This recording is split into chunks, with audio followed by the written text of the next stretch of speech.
Get even more savings this holiday season by becoming a Milo's Rewards member. Don't miss new member deals dropping every week, like $15 off a purchase of $50 or more on select Bounty, Charmin, and Puffs paper products. Plus, get free standard shipping with Silver Key status. Just one more way Lowe's is here to help you shop, save, and enjoy the holidays. Join for free today. Milo's Rewards program subject to terms and conditions. Visit Lowe's.com/terms for details. Subject to change. Exclusions and more terms apply. Visit Lowe's.com/shipping terms for details.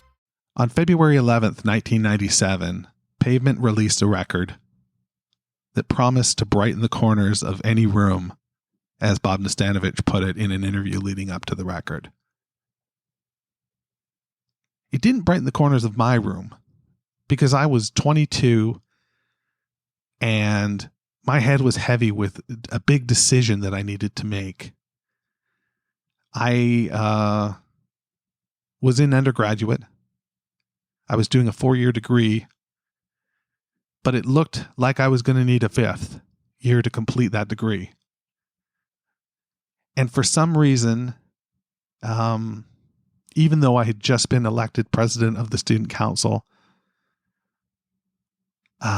which is really funny, I bailed on it all. I bailed and walked away and said no. I made up some horrible excuse. Like when I came to university, I said I would be here for 4 years and I lasted 4 years and I failed. So I'm going to accept this failure and I'm going to continue on. And that was a mistake. And it's a mistake and a monkey that's been on my back ever since. Now, it's a horrible thing to have a monkey on your back, but it's even worse when you're 22, getting ready to turn 23. And there's a lot going on in the world. There are great new records being released. There are great movies coming out. I mean, The Empire Strikes Back was being re-released on the big screen. Now, it was a special edition, and that sort of sucked. But at the time, we were psyched. We were so ready for this movie to see it. It was going to change things, you know? And we knew there would be a new Star Wars coming up in 99, and that was going to be great. But I wasn't great. Things weren't great. Things were pretty terrible. I started listening to Pop Schmaltz as background music, you know, because I didn't want to dig deep and find new music to listen to.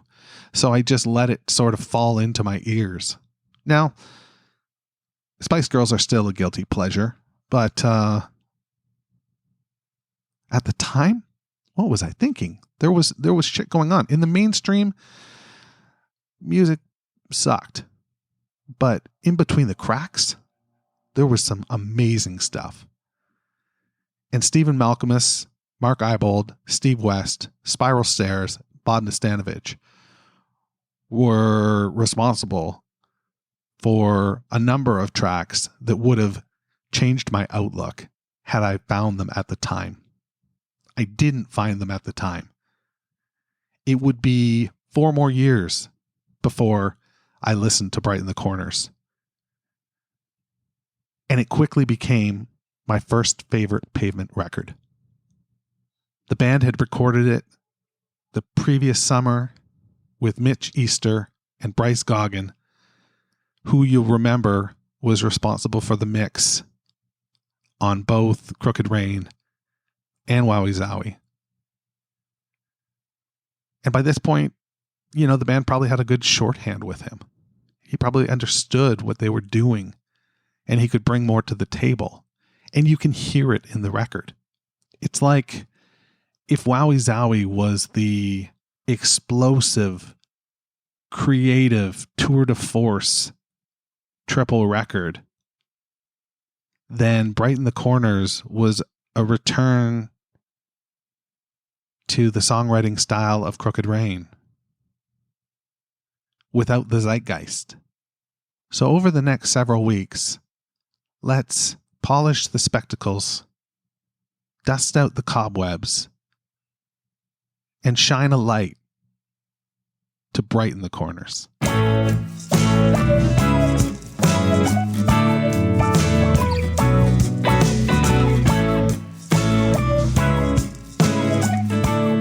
Welcome to Meeting Malkmus, a Pavement podcast.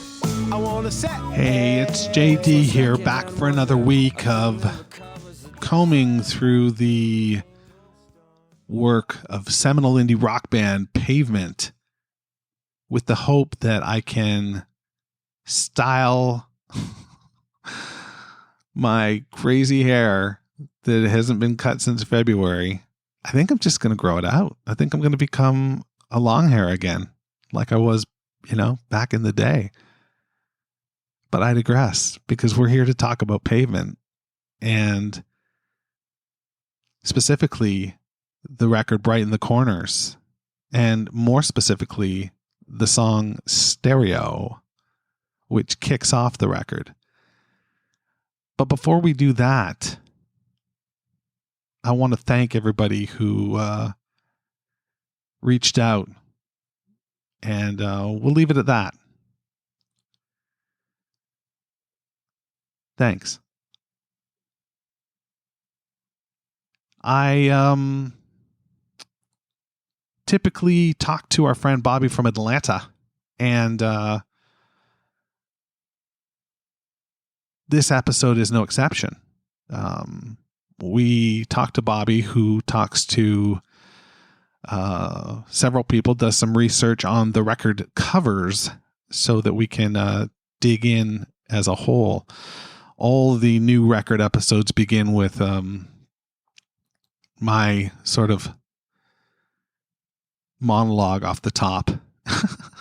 And then we talk to Bobby from Atlanta and we get some insight onto the record cover. So let's do that. Let's listen to my interview with Bobby from Atlanta and get his input on talking to Mark O about the record cover for Brighten the Corners. It's not a record cover. I'm of all the Pavement record covers, the 5 long plays, it's the one I've thought about the least. And I was interested to talk to Bobby, on that basis. It's not that it isn't interesting. Maybe it's a little normal. Maybe it's, a little bit normal. Yeah, that might be what it is. So let's go live now. It's not live. It's not live. That would be really weird if you all tuned in. This is Bobby from Atlanta. I'll shut up now.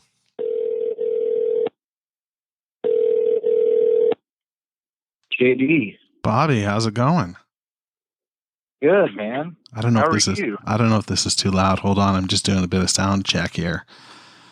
Yeah, I'm all right. Yeah, I'm all right. Just hectic. Just really hectic. Last week was just I had to take my daughters to my brother's for a couple days, and I mistook how long. Like, my wife makes most of my plans for me because I'm not good I'm not good at planning, so I just execute. Right? I just she gives me the playbook, and I execute.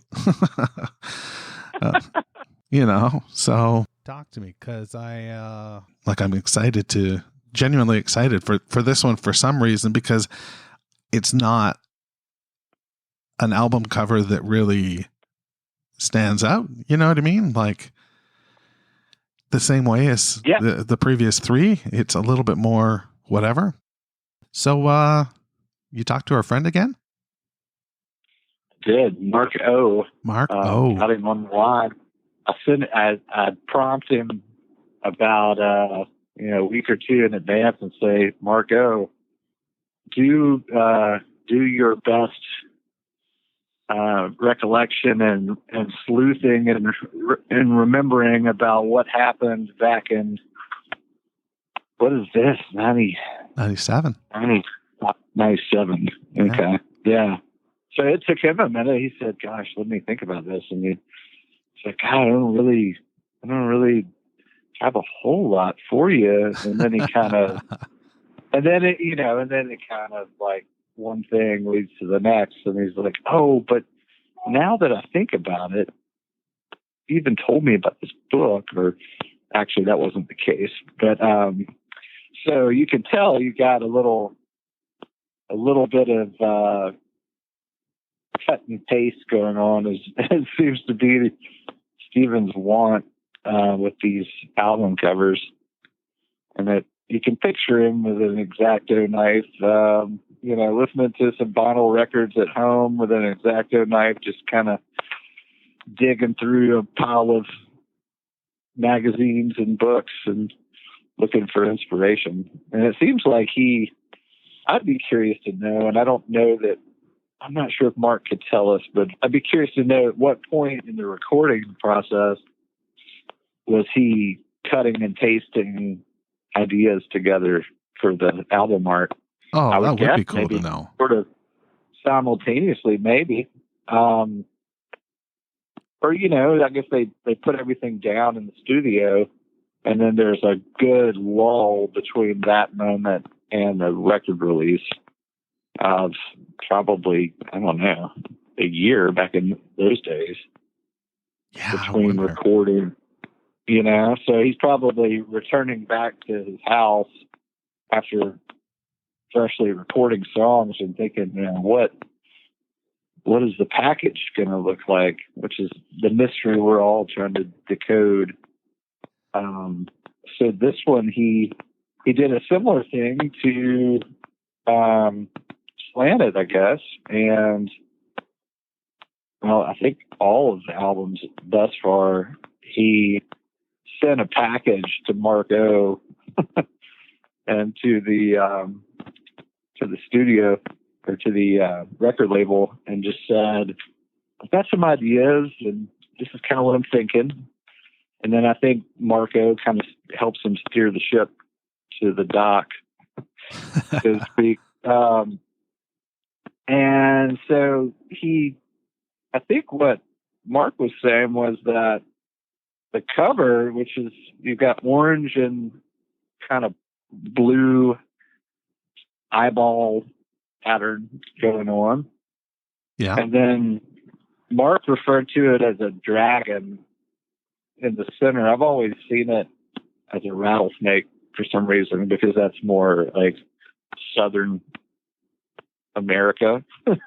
Yeah, I definitely see it as a serpent, like not a. I'm looking at it right now, and I see it as a serpent rather than a dragon. Interesting. Well, the face. You look at the face though, and there has those kind of like something that hangs down from the neck area. It is a little dragony.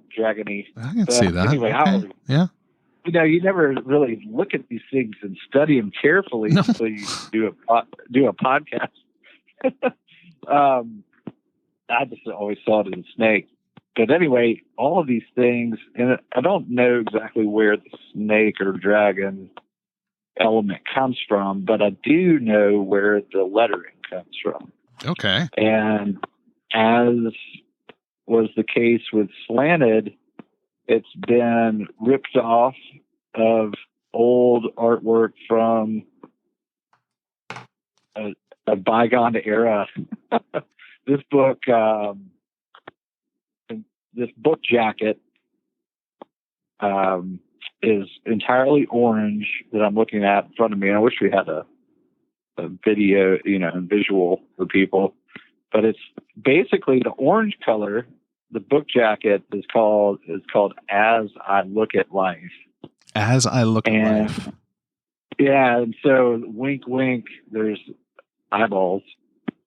And it's from 1925, which is old.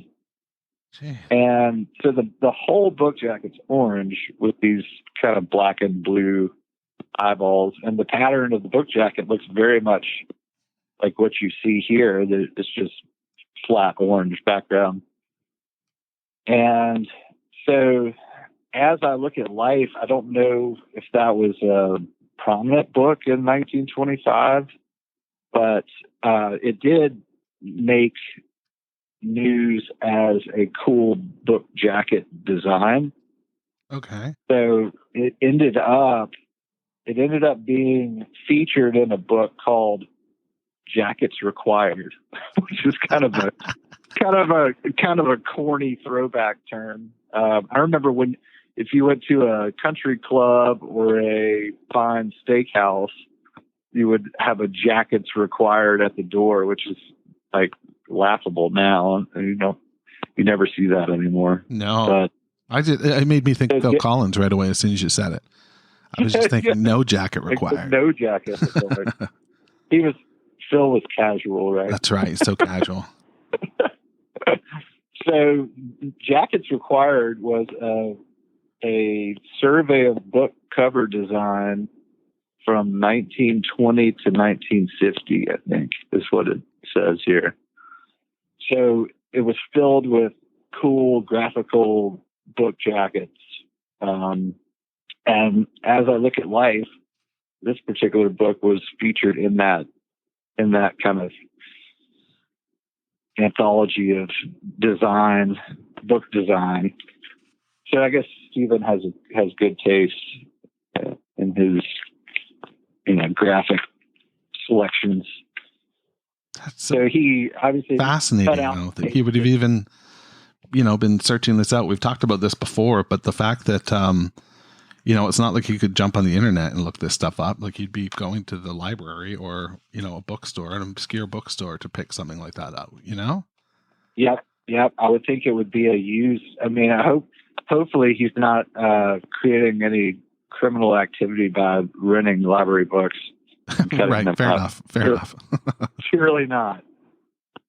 So yeah, used bookstore, maybe surfing through there would be a possibility.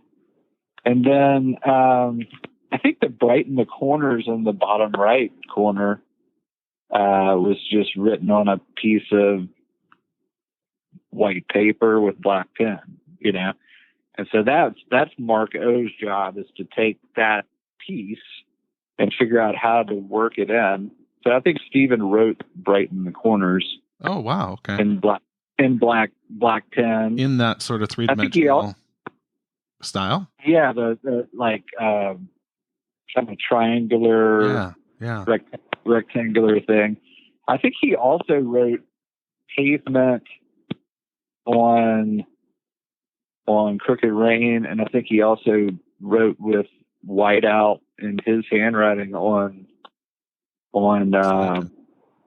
Slanted. So I think it's all his handwriting, I believe. Huh. That might be an inaccuracy somewhere in there, but I believe that's the case. So anyway, Mark gets this scrapbook of the little pieces of paper and pastiche, cut and paste, glue, Elmer glue on black background. And so Stephen kind of put it all together, and then he's got this little, it's like a skeleton dancing with a salsa dancer or something down there in the bottom left. Right. So that would be Mark O's job he's an art director, which would mean that you kind of help direct the art. So he's taking these scraps and he's thinking, well, the bottom area is kind of empty. So maybe we can bump up the cutout lettering to the top, and then squeeze these pieces in the bottom. And then obviously there's other scraps in the box that was mailed to the record company. So he probably he would use whatever didn't go on the cover. He would use in the back or insides to decorate and kind of give it the same feel. Right. To me, Brighten the Corners, the artwork is kind of. An O'Reilly Auto Parts gift card is the perfect gift for that hard-to-buy-for person. Give the gift of convenience from O'Reilly Auto Parts. O'Reilly Auto Parts. Bold and contrasty, and orange is kind of an energetic. Orange and black's a kind of an energetic, powerful statement. But I think that it's maybe not as interesting as some of the others, because there's not as much going on. Yeah, you think Slanted is just so grabs your attention. It grabs your attention, through the red. Yeah. So you've had a red record, you've had sort of a beigey record, and then the bright greens, and blues in Wowie. And then you get this stark, red and, orange and black record. And it's a February release. So it's not even, it's not even fall, like where you would expect orange to be more prominent. That seems so strange to say, but, I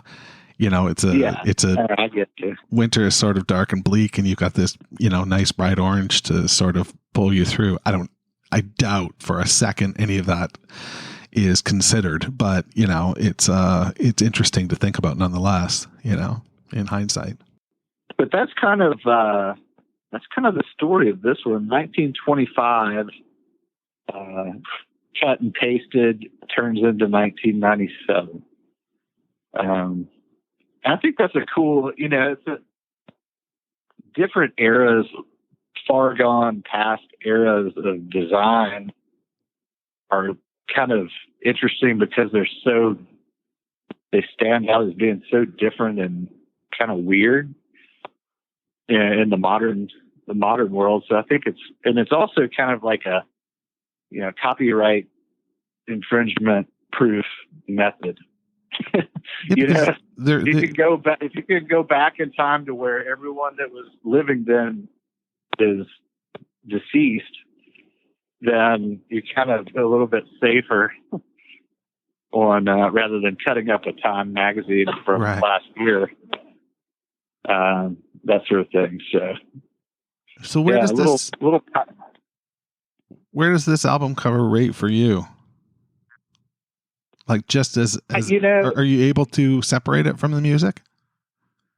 I would recognize it like the same way that you would relate to a song, where like the opening track, Stereo's opening track, right? Yeah.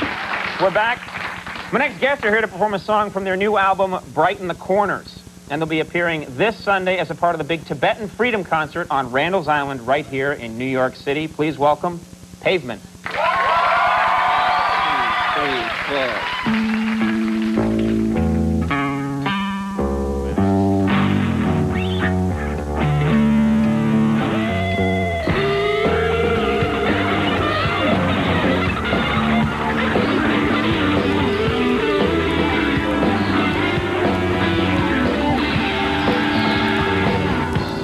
To wiggle when they walk. The infrastructure rots and the owners hate the jocks. With the agents and the dates, if the signature's a check, you just have to wait for counting out the instance that we saved. Tired nation so depraved. From the chiefs he see me wave to the camera. Took a giant ramrod to raise the demon settlement, but high post silver.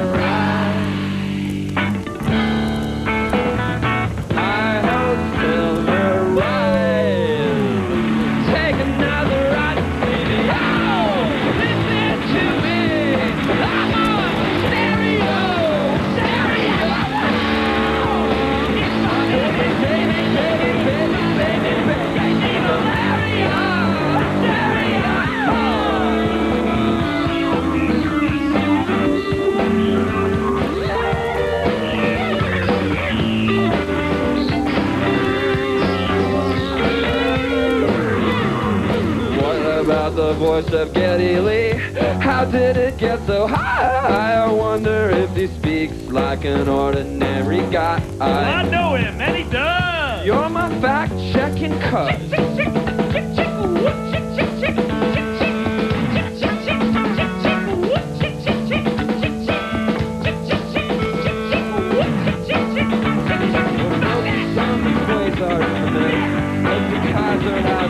And I'm a blank one. Let the qualms you have it if they stay. They will drown you in a crack in the neck of the woods that was populated by talkation on the fly. Everybody knows advice that was given on the free. Lots of details of concern, lots of details, but I hope still right.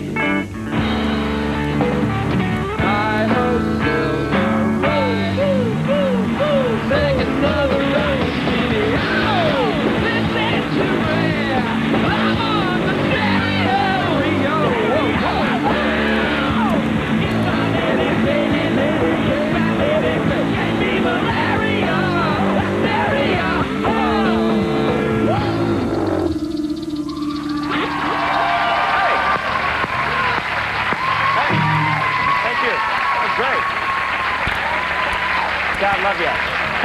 everybody. We'll take a break. We'll be right back.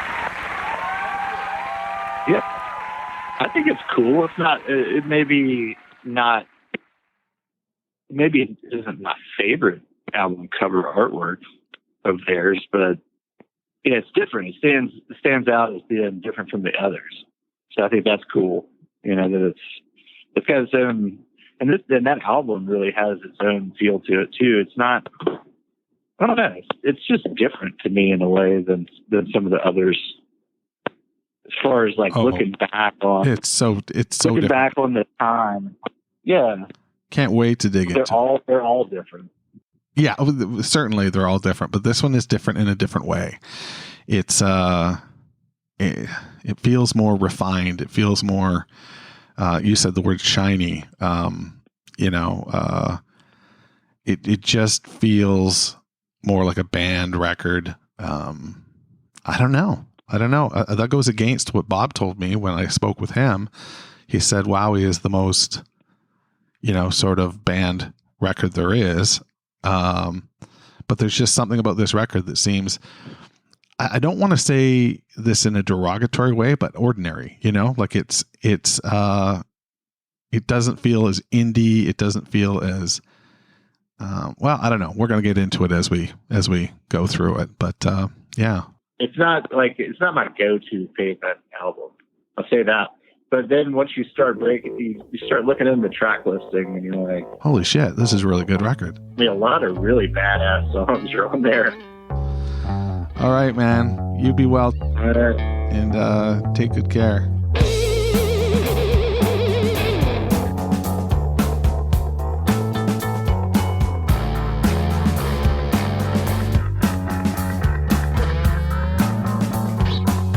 They tend to wiggle when they walk.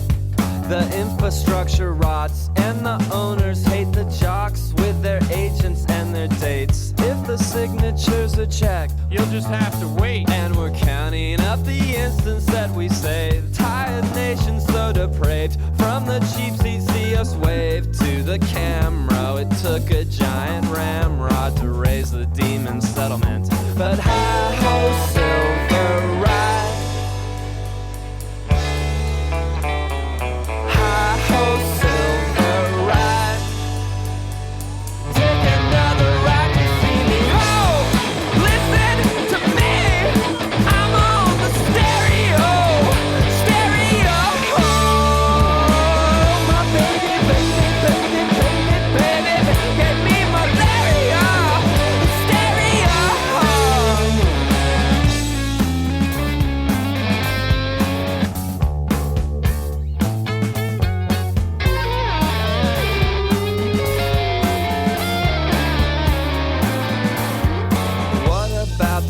Of Geddy Lee, how did it get so high?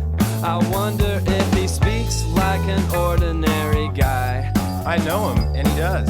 And you're my fact-checking cub.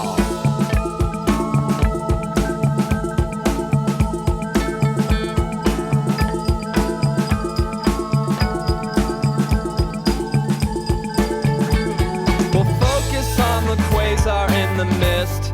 The Kaiser has assists, and I'm a blank one. List the qualms you haven't. If they stick, they will drown you in a creek, in the neck of a woods that was populated by tired nation on the fly. Everybody knows advice that was given up for free. Lots of details to discern, lots of details.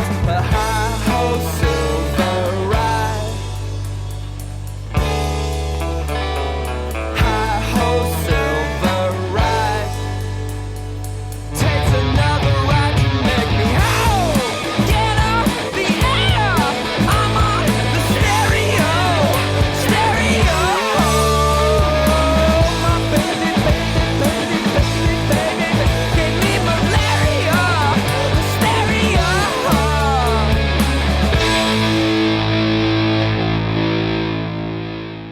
Fades, that feedback just goes into forever, right? That's where, when a song fades out, it just goes into forever. That's what I often think. So, I'm going to tell you that I'm very grateful to Bobby from Atlanta for doing that legwork, talking to art director Mark O. For doing the legwork and putting together the concept that comes from the mind of our friend SM. Interesting shit. I never knew it was I never looked close enough. I always thought it was a coiled, like, rattlesnake, not a dragon creature. But I stand corrected. So there's that. In between, I cut up our conversation a little bit, and I dropped a version of Stereo from 97 from the Conan O'Brien show. What was it called? The Late Night with Conan O'Brien. Dropped that in there, so you got to hear that, the live version there. They clearly were having a lot of fun with that version. So, the idea that this is a return, and this is my own idea, but a return to sort of that Crooked Rain style of songwriting, more traditional, more ordinary. I think I said in the conversation with Bobby, they hadn't, it's not like they were giving in. It's not as though they put out Wowie and, Wowie was the record that, well, there's two ways to think of it, right? One version of history is that they released Wowie to cool off after the zeitgeist that surrounded Crooked Rain, and they tried to alienate their fan base, which makes no sense. The other alternative version of history, which I'm more in line with, is they went to the studio as a band that had been on the road for a bit. They had a lot of ideas, and they wanted to put them all on record. And this was a band that had a history of putting short song ideas on record. So it wasn't, out of the ordinary. But here we are, with Brighten the Corners, and, it's more 3-minute songs. And there might be a lot of people who looked at this at the time and said, oh, well, there's Pavement. They are, selling out. Wowie Zowie didn't work. So they're, going to make a more traditional record of songs. And then they go on national television and goof around with it, because at the end of the day, that's who they are. That's what they did. That's what they were. They were never going to be that band to do a press junket, and take it wholly seriously. They just, it doesn't seem like it's in the DNA of Pavement to do that. That's not to say that the version of Stereo on The Tonight Show or Late Night was, too loose or whatever. It's just them. It's just fucking them. Relax, everybody. It's just them. But the studio version, god damn, that's toit. That is toit like Tyga. That is some good shit. And I really like it. Love the interplay between Bob and Steven. I love in the video that you get to see Bob with a guitar. That's pretty fucking badass. So check out that video and you can see him on a couple shots. Nothing, he's not centered on the screen or anything, doing a solo or anything like that, but he's just, you see him with the guitar strapped on it. It's just nice. It's just kind of cool. And the Geddy Lee thing as a Canadian, obviously that's important. And I do need to say, somebody wrote me, and I forget at the moment who it was who wrote me, talking about Labor Day. And we do have Labor Day in Canada. We just spell it with a U, which is weird. It's different than America in that way. We spell it with a U, baby. But yeah, we do have Labor Day here because, go Unions. So there's that. I will say that I couldn't tell you that this song is about anything in particular. I think it's just a straight ahead rocker, and it's that sounds so lame and fucking weird for Pavement, but that's sort of what it is. This is their version of a rock song.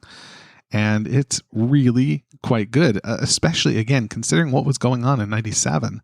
You had pop music emerging with the Backstreet Boys and the Spice Girls and, soon to be NSYNC and, all the rest of it.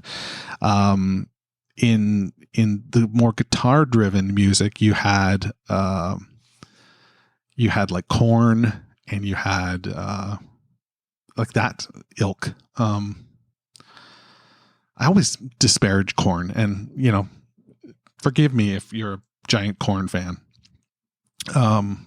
I don't get it. So there's that. Maybe someday I'll be doing a Korn podcast though, and you'll all point at me and laugh and say, you listened to it 10 years too late. And now you get how important they are. No, I don't think that's going to happen. I think there's some really great lyrical interplay, highlighted with that Geddy Lee lyric. That's just great. That's just really fun. It sounds so off the cuff. And it may well have been, knowing what we know about SM's songwriting style. But it's just fun. I love the bass line. I love that we get fuzz. I love that we get some screaming. This is a kickoff to a record that really shows what you're going to get on this record. And that's straight ahead, by and large, structured songs by a band that knows how to fucking write a structured song, despite what they say. SM saying I'm not good at choruses. Bullshit. Like, bullshit. This is great.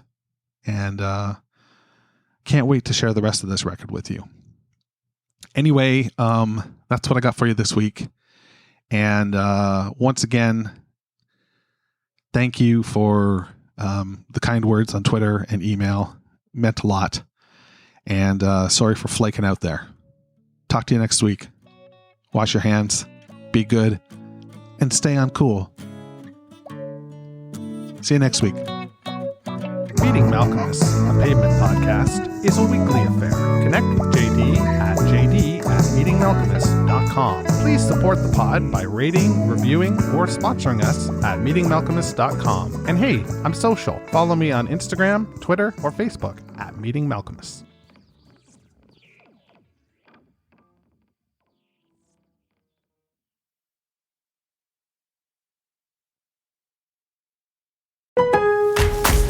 New holiday deals just dropped at Lowe's. Get up to 30% off select major appliances, plus an additional $75 off for every $1,000 you spend on select kitchen major appliances from brands like Whirlpool, KitchenAid, Amana, and Maytag. And don't miss big savings on DeWalt. Save $80 on a DeWalt 20-volt max 2-tool combo kit. Was $229, now just $149. Lowe's knows deals. Offers valid 12/5 through 12/11. Cannot be combined with additional discounts. See Lowe's.com for details and qualifying items while supplies last.